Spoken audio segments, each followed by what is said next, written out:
is we all know that codependent relationships are toxic, don't we? I mean, we all know that codependency, it's been all over every magazine and whatever, and we've all talked about that, you know, needing someone else to complete you.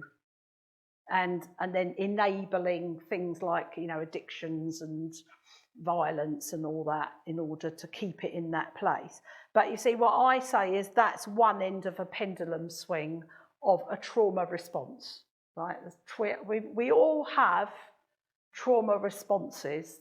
We've all suffered some trauma in this competitive, jackal-driven world that we live in.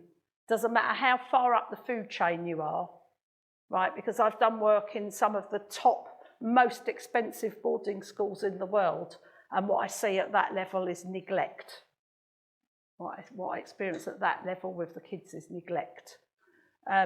So there's trauma, and one response to trauma is to not be enough and go into codependent relationships. But what we don't talk about is the other and the opposite of that, which is just equally as toxic, is to go into total self-sufficiency. I don't need anyone else. It is impossible to live on this planet and not need anybody else.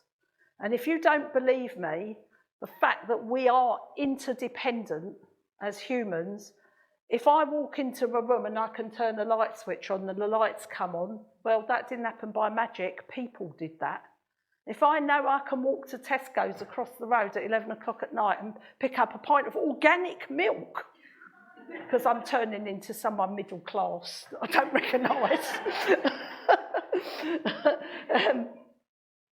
That didn't happen by itself. Nothing. The fact that letters come through the letterbox, nothing happened by itself. So we are not self-sufficient. It is not possible.